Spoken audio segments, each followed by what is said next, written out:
The very first time that I listened to the SwimOut podcast, I found myself wanting to talk to the creators. The production quality and swimming themes that they cover are amazing. Fortunately, they were just an email away and graciously took time out of their day to share their stories. Hello and welcome to Marathon Swim Stories. I'm marathon swimmer and coach Shannon Keegan. In this episode, Hunter Charlton and Vicky Carter transport me to Dover Harbor. I could envision the pubs and searching for a pasta shop, the queue waiting to grease up, and the swimmers going around and around, lap after lap in the harbor, then hitting up the ice cream van. As Hunter called them, the most eccentric people, never quite embracing the marathon swimming scene. Vicky, on the other hand, has her sights set on the Triple Crown. I hope you enjoy Hunter and Vicky's stories, and be sure to check out the SwimOut podcast. But tell me a little bit about how you guys met and why you decided to start a podcast. And then we'll circle back to your story. So we first met on poolside in a very sort of dank underground swimming pool, one of the more salubrious places in London, and it was at Out to Swim, which is the LGBT swimming club in London, and so Hunter was joining Out to Swim, and I'd been there for forever. Yes, you got sort of thrust at me, didn't you, by Martin? Yeah, no, absolutely. We were introduced because we're training. We're in the same season to be swimming the channel. Mm-hmm. And although our club is very big, and it's had hundreds of swimmers come through it, no one had ever done a solo channel before in the club. So it was quite kind of, it felt like there was sort of history being made for out to swim. That's awesome. But yeah, we did, we did. Then obviously we kind of embarked on the whole channel thing, and I guess we'll go into that probably in more detail and kind of gruesomely pick it apart a little bit. But we were in a jazz cafe in January, before the pandemic hit. Must have been just after New Year's, in early January. And I think I basically said to Vicky, I was like, let's just start doing a podcast about open water swimming that celebrates all of the fabulous weirdos that we've met over the last year, or as for Vicky's, probably decades of weirdos are in her like Rolodex diary now.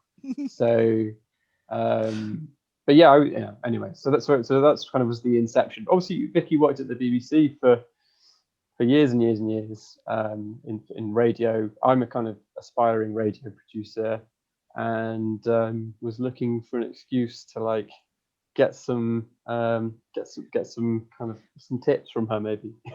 I think as well, part of it was that we swum the channel together, and it just felt really lovely. We still wanted to be friends, but we had sort of less reason to meet up with each other. And it sort of, it was a really good way to continue our friendship, and do something else that we loved. Yeah, for sure. Why did you want to start a podcast? I mean, for me, it's the marriage of my two main loves, really. I love radio, and I worked in radio for a really long time. And I just think radio is the most fantastic way to tell stories. And swimming, obviously, I've swum all my life. It's really important thing to me. So to be able to do, I mean, now that the podcast world has opened up, it's like, wow, I don't have to sell the idea to anybody. I can just get out there and do it. Right. Really exciting. Yeah. What about you, Hunter? Why did you want to start a podcast?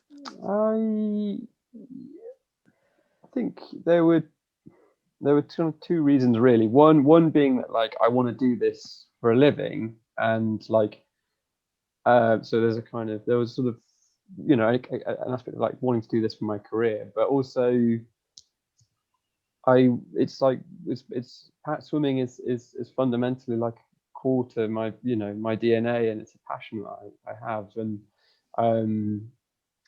as there's not many things I feel like I could start a podcast about. And I think that like it's so much of the value there is authenticity. And like if you say that it's from the English Channel, like people are gonna kind of pay a bit more attention to you. So we've both got a CV in which we can come knocking on people's doors and asking for interviews. So so it was kind of again like a marriage of passion and career, which similarly to Vicky. Awesome. Tell me a little about your background, Hunter. When did you start swimming? I pretty much my earliest memories were like going to the pool with my dad in London, and then kind of leaving the big city and moving into the middle of nowhere, growing up and swimming in the River Tyne, which is this big old former industrial river, and just always feeling really, really comfortable in the water. And then I grew up surfing in the northeast coast of England, in the North Sea, which is particularly cold and kind of in winter it's sort of like around 5 or 6 degrees, and then in the summer it might get up to like 13. So we'd be surfing there in winter, and it was hardcore, like cold. And I guess like if you can do that, then open water swimming actually isn't that difficult. Right. I mean, you're wearing a wetsuit, but it's still like pretty grim. Yeah. Yeah, at least you're comfortable with the whole idea of pushing, I guess, limits. Just be like, it's a cold day, whatever, I'm going surfing. Yeah, I mean, I remember going surfing one day on Boxing Day, and it had been like -13 the night before. Me and my dad were driving to the beach, and like it was an insane day to be going out surfing. But my dad was like, I've got a day off, like why don't we go to the beach and go surfing? And like there's like snow everywhere. We didn't even really have like proper equipment. We had one set of gloves between us, and my dad was like, you just take some marigolds and a pair of woolen gloves, and we'll put the marigolds like rubber gloves over these woolen gloves, and you'll be fine, and put an elastic band around it. So I mean, this is basically teetering on like child cruelty there, like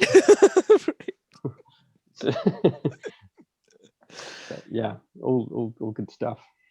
But you became hardier probably because of it, right? Yeah, I think so. Yeah. So did you compete at all, or just swimming, river? Absolutely surfing? not. No.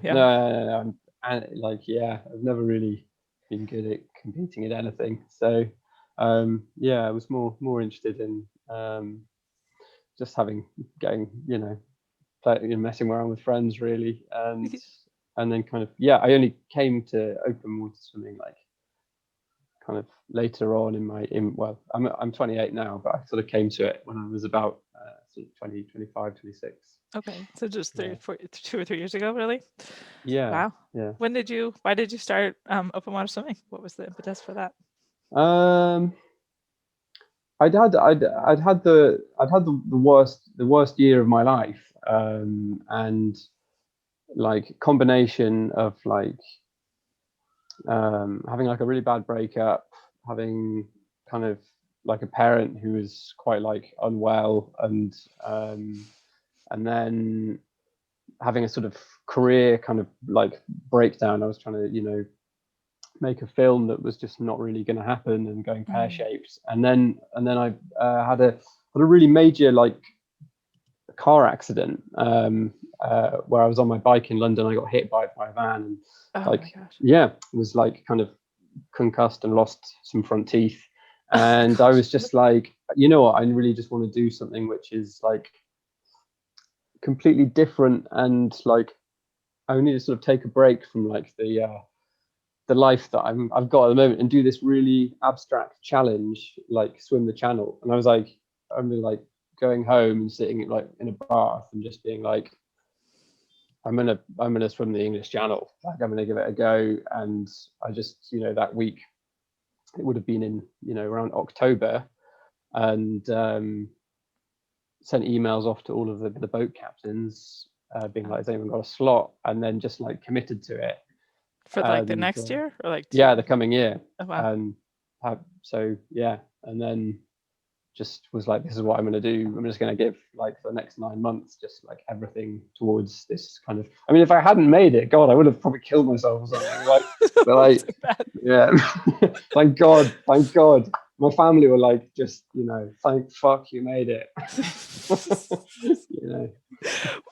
What was your longest distance like swim? I guess kind of going into that, was it really just playing around in the water? You hadn't really done any distance?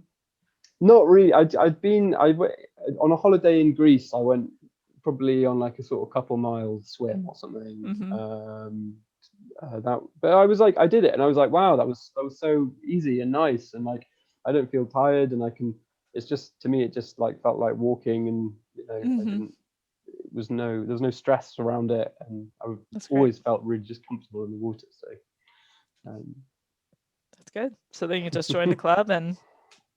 Yeah, just joined the club, met Vicky, bashed out the channel the next year, and then made a podcast about it, and that's how it goes. That's right. What was? Did you have any? I don't know, any doubts? Whatever. What was it like training for it? Because obviously it wasn't just bashing it out, I'm sure. I thank God I had Vicky as my mentor, who kept me on the straight and narrow, and it's probably a good time to bring you in, really, but I couldn't have done it without Vicky.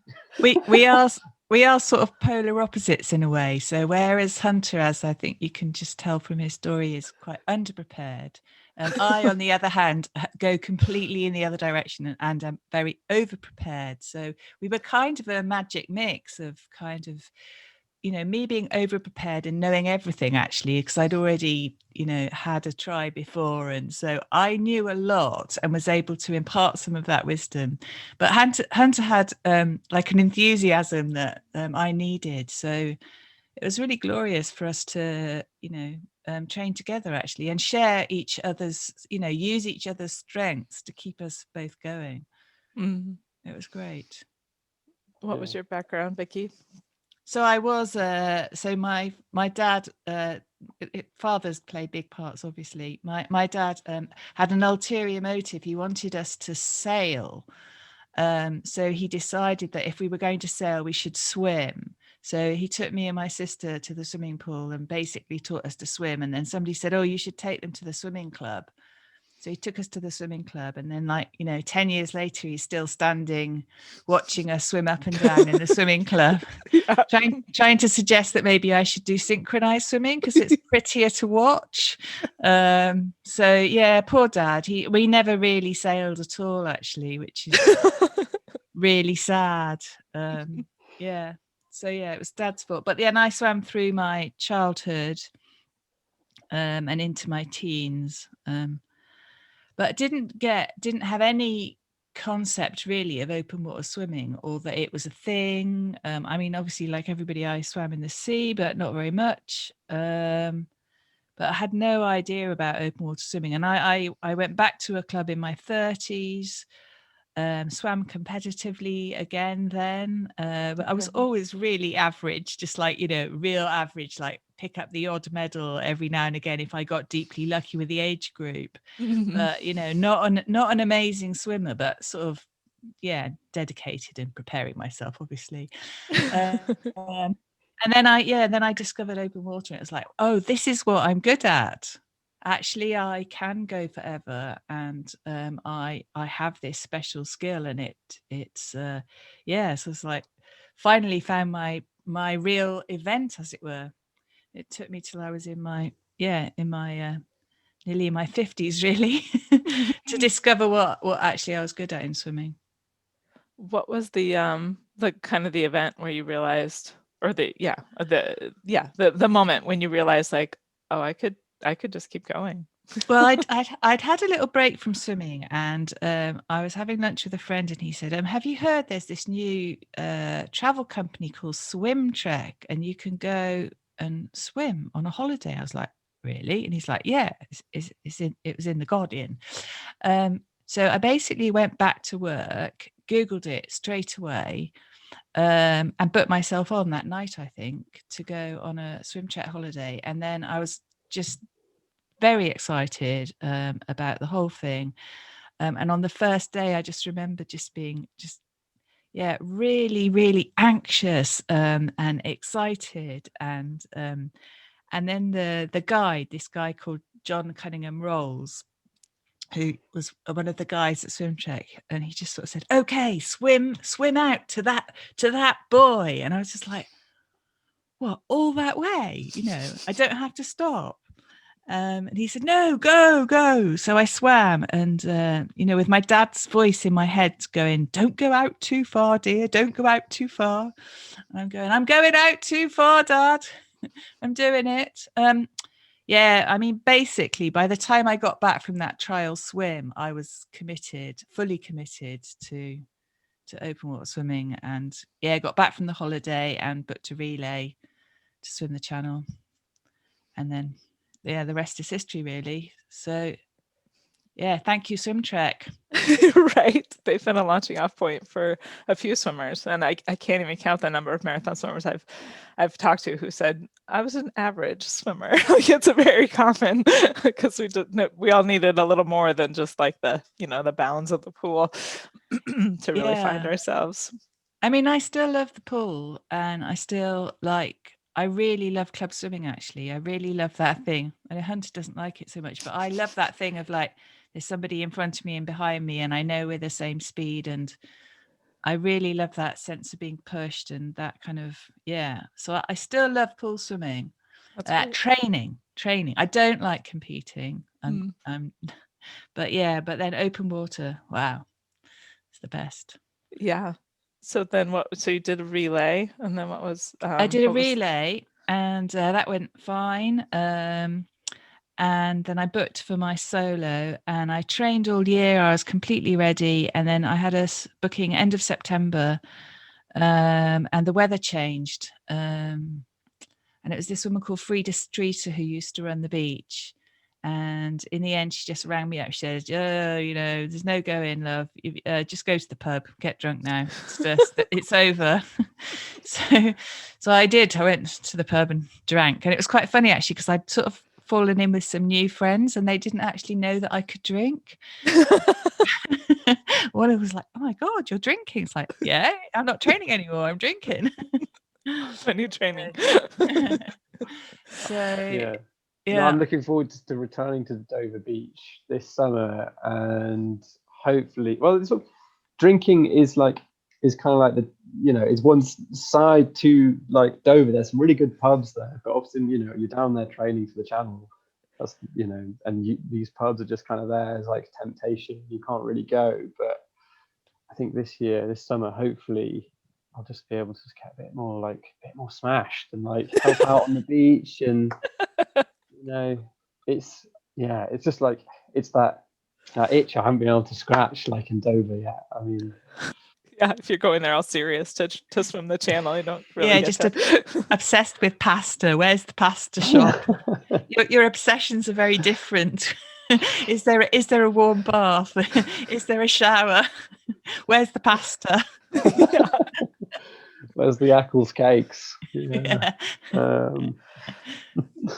Yeah, getting quite obsessed about food. Yeah, Hunter really liked Eccles cakes. There was another guy on the beach, and all he would eat after training were pork pies. Pork pies? Yeah, pork pies. Pork pies are like they're dreadful things, really. They're like meat in the middle with a sort of really, really oily, greasy pastry around the outside. Okay. Savoury, but yeah, not really what you would expect. But then I think when you're swimming round and round Dover Harbour, all you can think about is food, really. Something salty. So, yeah, exactly. But savoury and buttery, I'm sure. But also there's often an ice cream van just by where we train. So I quite often wanted an ice cream, which is a really bad idea because you just get cold upon cold. And it's like, I wanted ice cream so badly. Yeah, those kind of hardcore swimmers who are in Dover Harbour, they take their once an hour break, and then they'd be given a little carbohydrate drink, and then like a Mr. Whippy kind of cold ice cream, just to kind of like pat on the bottom, off you go, which is like another level of like sadomasochism, isn't it? Yes, there's. I think some marathon swimmers would agree that there's some amount of masochism. But on Dover Beach, you start your day by being greased up, usually by some burly young man. And, you literally have to sort of show him all the places where you want to be greased. Yes, and you have to form a queue. It is hilarious and wonderful, and the most eccentric people one can ever hope to meet really are all swimming laps of Dover Harbour. Surprise, surprise. I love that. I need to get there. It is. It's great. It's lovely. So this, attempt number 1 landed you at the pub because and then it was the next year that you met Hunter. No. Then it was a 10-year gap basically. Oh. My father was unwell. My mother was unwell. My father had a stroke, and my mother had dementia. My goodness. So, and then they didn't live. They lived in the southwest of England. So I spent a long time sitting on the motorway, going up and down, looking after them and taking care of them. And it just wasn't possible to get back to the training, really. Yeah. It was just too difficult. So so I had a long gap. But that little voice kind of ringing in your head going, because I still had my money on my boat, because you put a deposit down for your swim. So I had the money on the boat, and I kept meaning to get in the way you do. I kept meaning to get in touch with Eddie and say, "Oh, Eddie, remember you've got my money." But I don't know. I wasn't ready. And so I just said nothing. And then I actually assumed that Eddie would go, "Oh no, you can't have, no, that's too long. Even though I know I've got your money, it's too long." But Eddie Spelling, really, really, truly amazing pilot. When I emailed him, he said, "Oh yes, I remember you. Yes, I've got your money. When do you want to go, love?" That's awesome. So, and I of course had planned. I planned that I would be doing it. So I got in touch with him. Like a year ahead. So I'd swum the season before a little bit in Dover, before meeting Hunter, the year of the actual swim. Okay. So you, so there's 10-year gap, parents, and then you just decided, there's a little voice in your head said, time to go. Voice was still there. Yeah. Was there, I guess I was thinking, was there any other lead up swims or anything, or you just decided channel, that's it, channel or bust? It was just the channel I wanted, really. It's really odd. No, I mean, I'd done some 10Ks and, but no, I hadn't really done Windermere. I hadn't, it's often people do Windermere or Lake Geneva or nothing really. It was just the channel.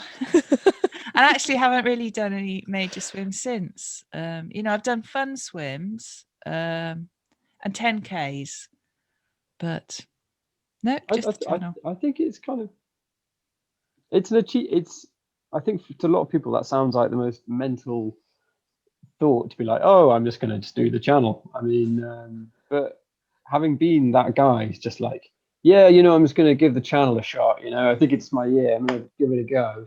Like, I would say it's doable. It is doable. I mean, you are a very talented athlete, Hunter. Which your mum kept saying to me, very talented athlete. But you are a talented athlete. But I think I got lucky on the day of it. I got very good weather. It wasn't just luck. That helps. Bit of luck. But I think. But basically, yes, I think if you put your mind to it, I think anyone can do it actually. But you have to get your swimming to a certain level. Yeah. What was that like, the process like for getting your swimming to that level, especially Hunter, kind of coming from a God, zero? yeah, zero. The biggest boost was going up to this like northern Scottish like boot camp with Kevin Murphy, who's the king of the channel. Mm-hmm. 34 successful crossings, I believe. And he's just like completely just whooping your ass for like a week. Really quite punishing training regime at about 11-degree water. Trying, people were he was convinced that we were all going to do a 6-hour kind of qualifying swim Mm-hmm. for the channel in 11-degree water, and it was just absolutely insane. Like, he was at the helm of this like crazy project trying to get like me and Vicky to swim for 6 hours in this cold water, and like I think we managed something like 2.5 or maybe 2.5 or 3 maybe. I mean, Something like that, yeah. which was still a pretty amazing swim. That's probably the hardest swim I've ever done, like in terms of the not the exhaustion but just the coldness of it. I mean, but yeah, like those barriers were just, yeah, I mean they're just so important just to like break through them, and your new level of normal just like grows with each barrier that you surpass. How did you kind of get through those barriers though? Is it like just having the people like, oh, that's God, tough. it was so useful. I mean, I think it's an amazing thing because I mean, Vicky was my training partner throughout the whole thing, and we also swim more or less exactly the same pace. We crossed the channel in 14 hours and 40 minutes, both on separate days, but this is a bizarre coincidence. That's amazing. To the same second. Yeah. And also, for anyone who doesn't know me and Vicky, I mean, there's about sort of how many years between us? I don't know. Sort of, not age is nothing, but I mean, I'm nearly 60. And I was 25 or 26 at the time. So I mean, about 30 years. Yeah. Anyway, I lost my trail of thought there, but we're talking about barriers. Barriers, yeah. Yeah. But anyway, sorry, yeah, just having a companion in the water obviously it's a wonderful, it's a very strange thing as well though, because it's such a it's a non lingual kind of form of communication, being in that water and sharing it, and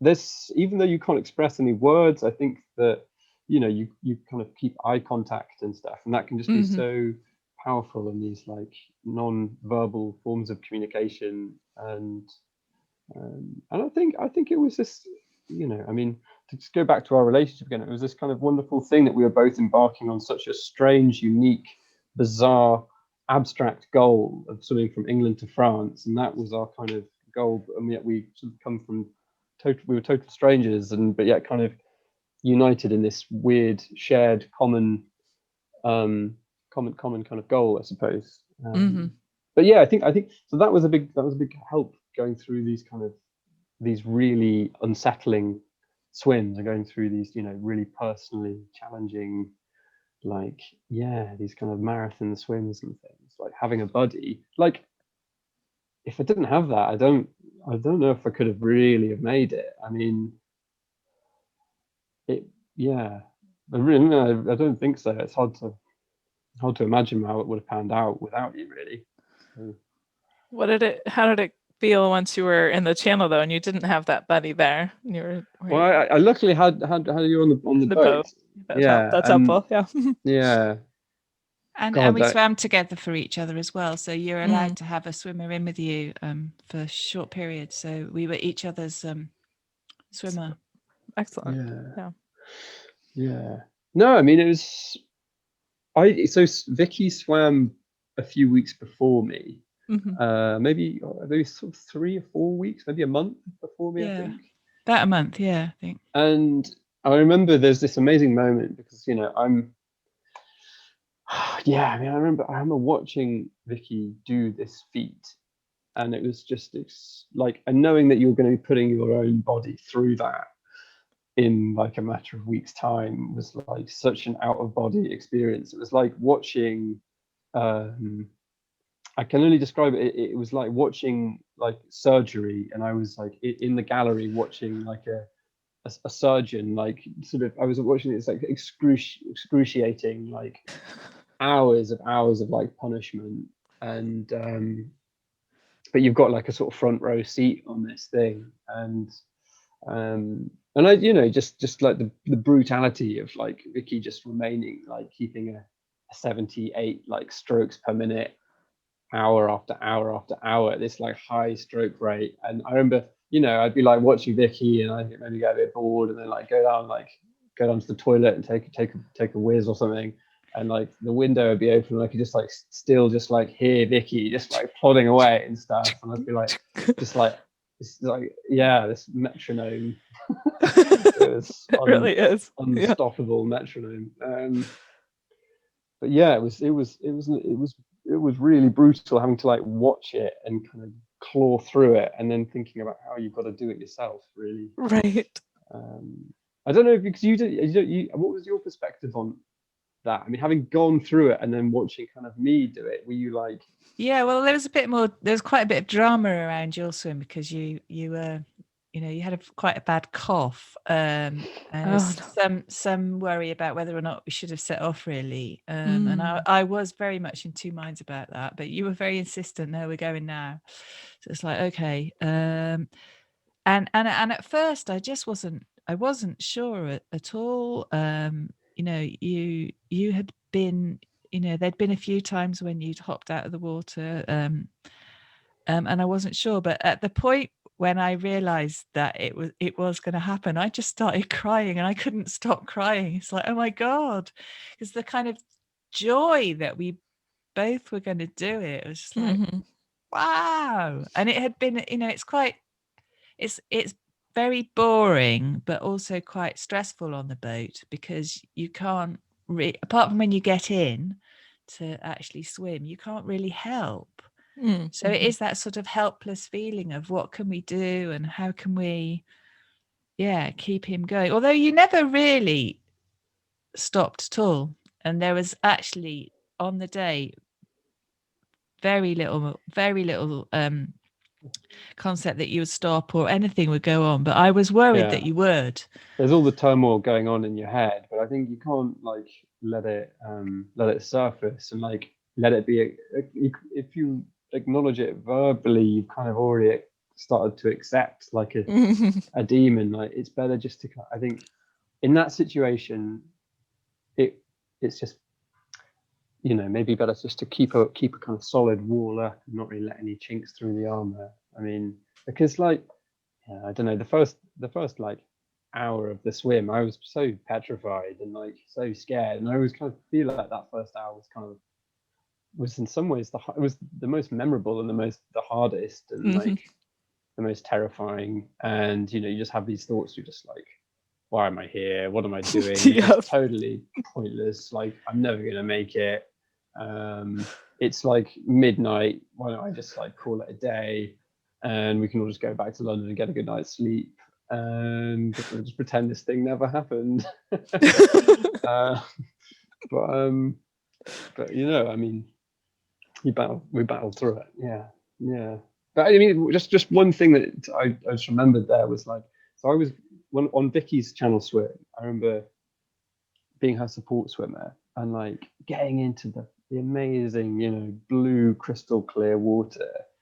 And I didn't like grease up beforehand. And you're only going in for 1 hour at a time as the support swimmer.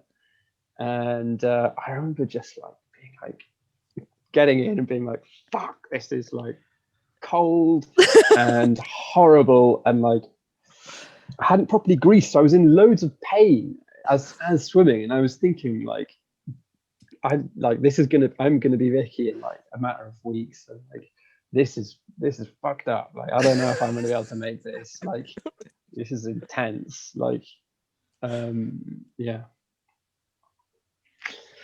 But for me, I mean, you're talking about what the challenges are. For me, I think the biggest challenge was that, so I actually couldn't train quite near to my swim. I was unable to train because I got a trapped nerve. So I had this terrible pain from the end of my fingers all up into my neck. Oh my gosh. And I kind of took it to the physio, and she's like, yeah, I don't really know what it is. I'll do what I can, but I didn't train and I couldn't train. And just to see that Hunter was training still and everybody else was still training and I couldn't train. I had this injury. It was just terrible and blah, blah, blah. And then one of our friends I actually did go down to training like a week before my window opened. And I went down and I was like, I don't know what to do. I've got this terrible injury. And I remember my friend, our friend MJ, just said, "Get over yourself, Vic. Get over yourself. Just you got to do it. Get over it. So So then I got the call, and was I able to go? I was like, oh yes. But it's those.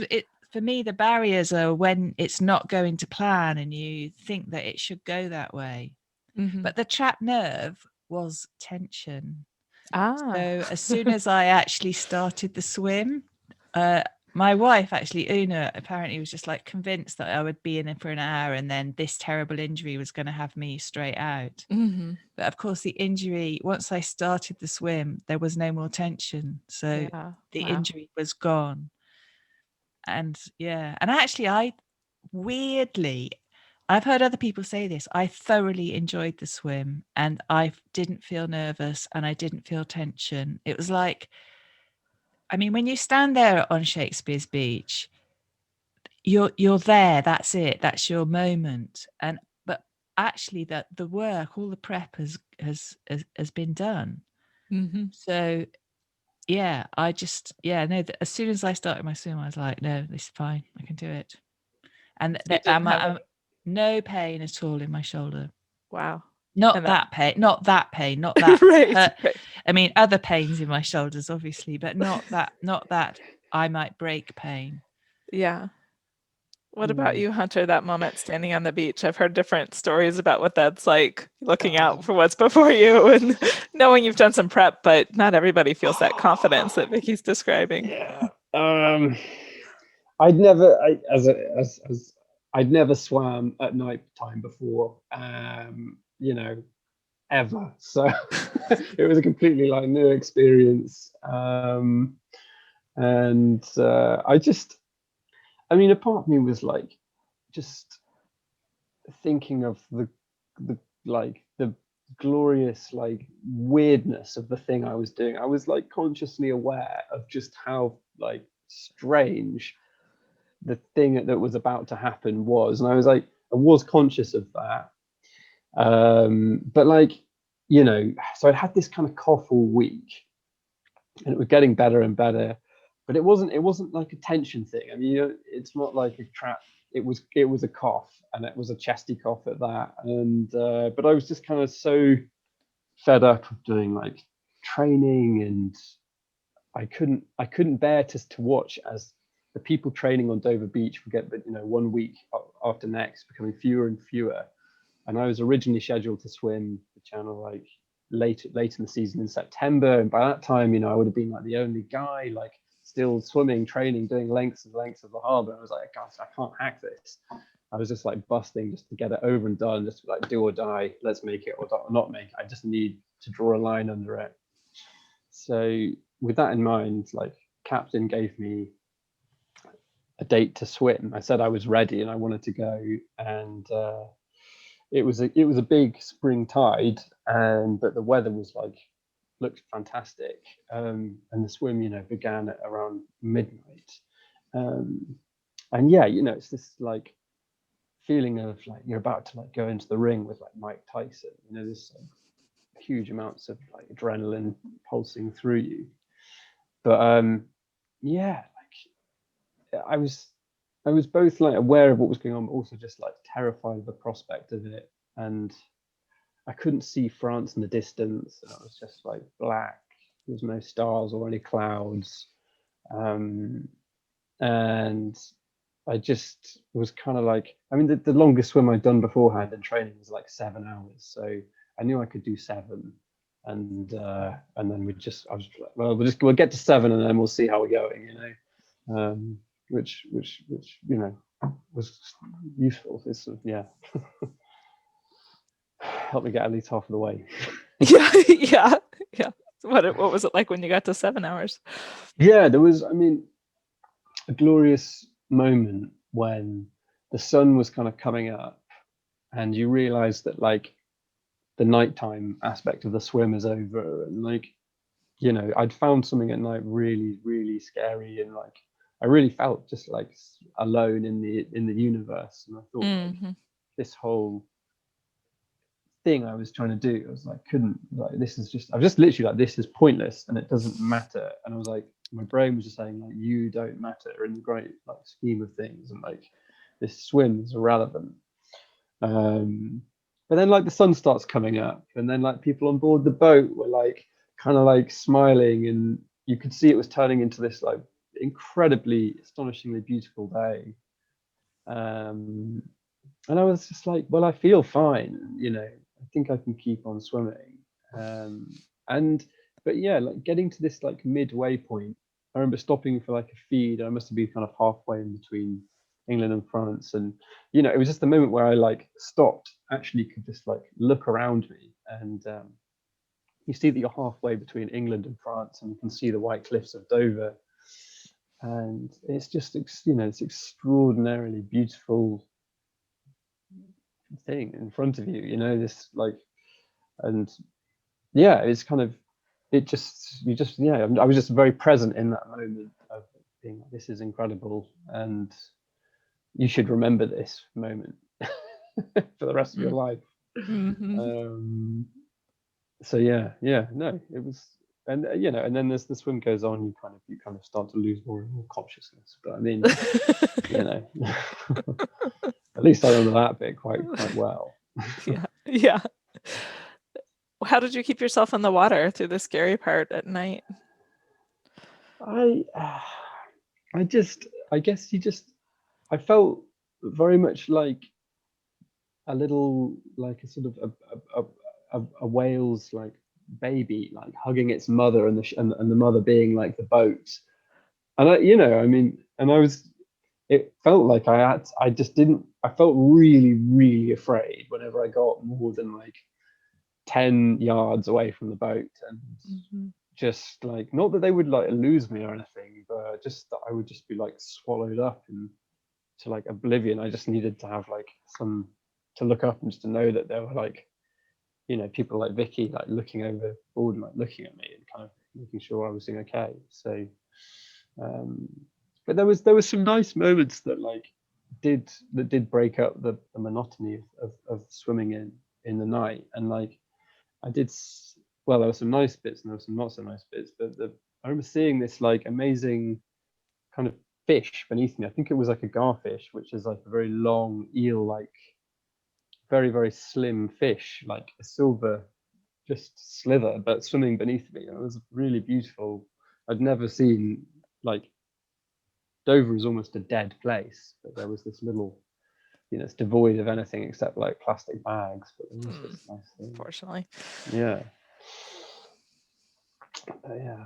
So it's funny though when you do encounter jellyfish, and although I mean the whole concept of jellyfish I really, really hate, and I actually, funnily enough, in the channel when you get stung by a jellyfish, it's like, oh, different pain, interesting. Distraction.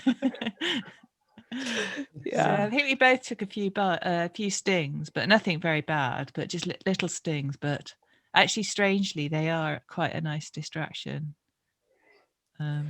Did you start in the middle of the night as well, Vicky?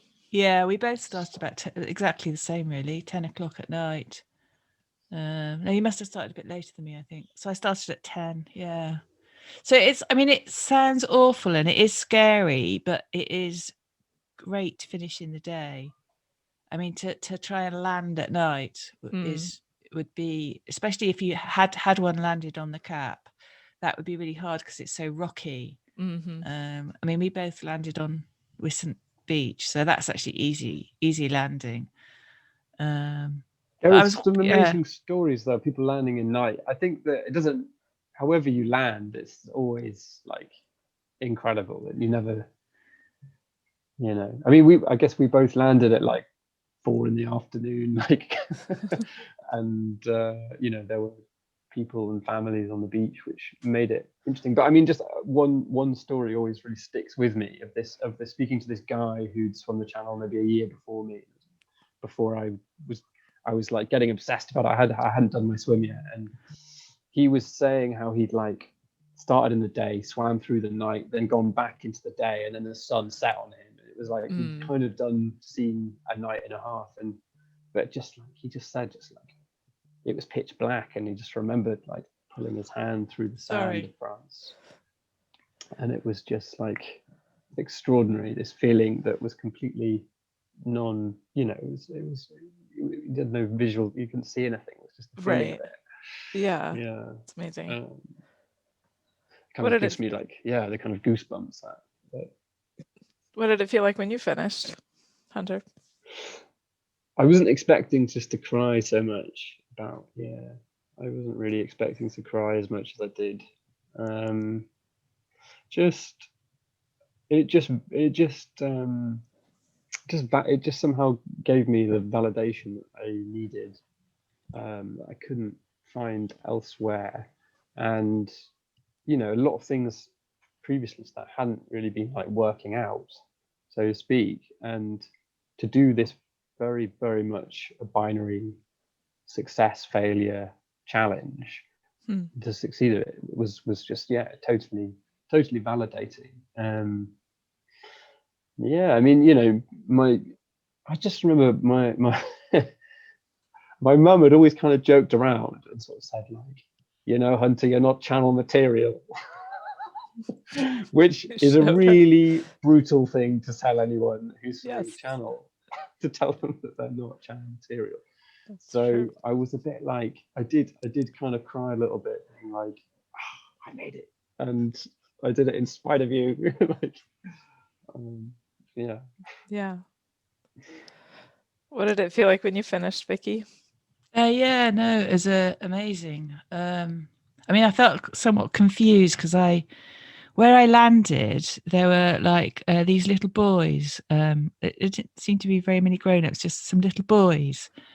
And I just didn't quite know what to do, actually. But you have to collect a pebble when you get there. So it's like, I've got to find my pebble, but my French had sort of, eluded me. So luckily Hunter was with me.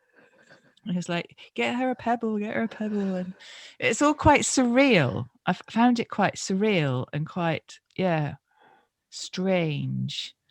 And there's like normal life going on, and you've just done this kind of epic, mad thing. Right. And they don't quite believe that you've just arrived from England. And right. It's this kind of, very odd. But so happy to have landed. Mm-hmm. Do you think you want to try anything else to kind of reproduce that feeling, or do you think only the channel could do it? No, I mean, I would like to go on and actually do my Triple Crown now, but I've been thwarted by the pandemic. So my plan was to do the 20 bridges around Manhattan last year, and then drive across and do the Catalina. Mm-hmm. But that'll have to be, in another year. Mm-hmm. But then when you do, when you get your Triple Crown, there's going to be another big thing, isn't there? Yeah. It's going to be like the Ocean 7 or something. When does it end, Vicky? I don't know when it ends. Actually, I don't know when it ends, and I don't want it to end. Actually, I was really inspired by Jamie Monaghan. She said that she just sort of invents these swims that she wants to do. Mm-hmm. And I'd like to maybe just sort of like see some bits of water and go, right, I want to do it. But not necessarily the ones that are, that everyone else does. I think it would be interesting to do other swims. But I mean, I've got this deal with my wife where, 1 year I'm allowed to swim basically, and the next year, we have to do something that's not swimming. It's a good one. I should try that with my husband. He's mainly I'm just trying to broker for more swims, and I try to find something for him to do with the kids while I'm swimming. It's a lot of negotiation. It's tense. Yeah, it can be tense. I try to lead into, I don't lead with swimming. And then he's like, and then you'll be swimming. Like, yes, of course, I'll be swimming while you're doing this fun thing. I know. We've just planned a little trip to the Hebrides, and that's I have been in touch with somebody out there. So where can I swim? So, yeah. What about you, Hunter? Is there more distance swimming in your future? I think that the swim, like my big and my only channel swim that I've done was the channel, and it sort of grew from like being in a bit of a crisis. And although I loved it, I don't think I'd want to do such a like self-sacrificing thing like that. I love, I think that I like what Vicky was saying about like getting creative with swims and seeing new things that maybe haven't, not even, maybe things that haven't been done, or I'm not that interested in like global swim tourism, because I think there's I think we've got really amazing water around the UK. We're an island. Yeah. And there's no like sharks or anything, so it's a good place to go swimming. So I want to do more swims, maybe a little bit colder swims, but maybe shorter ones in exciting places also, maybe up in Scotland. Yeah, and then I mean, I don't know. I think that it's the North Channel is obviously like I think the coolest swim you can do. I mean, I think that's just like, it's insane. But I don't know if I'll keep that in the bank in case something, I don't know, like something really bad happens. I'm just like, oh my god, I need a weird challenge. I just need to do the North Channel to get through this. Exactly. Yeah.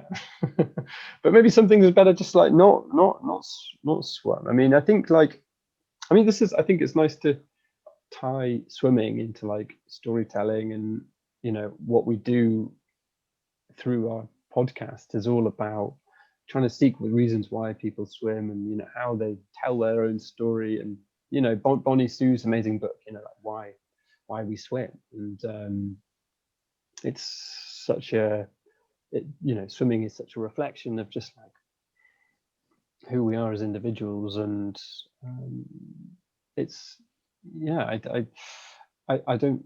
hope that for me swimming isn't going to be about getting over difficult stuff. I mean, I think it can just be, it can reflect all of these things. Yeah, I think the water is healing, though. I mean, in a way, I think there's a lot of people that seek out the water for healing, and it doesn't have to be about the the coming to a crisis. And but there's a lot of people too, the more people I talk to, that they want to swim. I was talking to Stefan Renke, he's in Oahu, so he's out in Hawaii, but he was talking about there's this magical spot between 3 of the islands, and he's like, I want to swim there until I'm 95, and he's in his 60s now. And I just love hearing the people that they just want to swim forever, like just like Vicky was saying. She's like, I just want to keep swimming. And there's so much water, it's amazing. Yeah, and it's that sort of meditative state that you can get into that I swim pretty much every day in a reservoir actually at the moment, and it's just like, that's my thinking time, that's my or down. It's a different sort of thinking, isn't it? Your sort of downtime where you can just really get in the groove, and it's fantastic. I very important part of my day. I definitely know on a day when I haven't swum that I haven't had that glorious time. Yeah. I mean, likewise, I've kind of with COVID and being based in London, which is 60 miles away from the nearest bit of sea, we've sort of been craving it, haven't we? with you know, having been denied it. And Mm-hmm. definitely, like, I mean, after my doing the channel, I wanted to have a long break from swimming. Actually, I kind of I'd felt swum out. You earned it. And yeah, uh, but no, I mean, a little bit, you know, coming out at the end of that, and then going back into COVID. Now it's just like I want to just be doing more and more of it, and being in that daily routine of being in there. You're right, it's that kind of processing time of the day, which is craving. Yeah. Mm-hmm. It's interesting because I've gone through so many phases in and out of swimming through my life, and with two little kids, it's hard for me. But I think I just had the realization, like literally in the last 2 weeks, of like kind of this anxiety that I process in the water, and I've always kind of denied it. I've never thought of myself as this anxious person, but I'm realizing that if I actually should just be going to the water every day, and that will help me like get through, I don't know, just this, and it's just kind of a baseline anxiety. But it's been a very interesting realization, like just in the last few days. And I'm so lucky. I have a pool in my backyard, an endless pool, and I can't tell you how much I don't use it. I won't tell you how much I don't use it. I'll just say that I'm trying to just even go for 5 or 10 minutes after the kids go to bed in the pitch black, and just literally just be in the water. Yeah, I think it's a really important part of just mental health. Mm-hmm. Just keeping well. For me, it's really important. I mean, the times when we couldn't swim, I sort of forced to do dreadful things like running, and it's So just sorry. yes, it's not. I mean, it's bad for your knees, you know, especially at my age. It's not really very good for your body, and it was quite tricky. So Mm-hmm. really super glad to be back in the water. Yeah. Thank you guys so much for sharing your stories today. And thank you for everything you're doing with the SwimOut podcast. I think it's wonderful. Thank you. Thank you. Yeah, really appreciate being invited on, and yeah, thank you. I hope you enjoyed today's interview. Do you want to take marathon swim stories with you? Subscribe on your favorite podcast provider. Want to connect with like-minded limit pushers? Join us for Marathon Swim Stories live on Tuesdays at 5:30 a.m. Pacific, 8:30 Eastern, 13:30 GMT. Thanks for watching.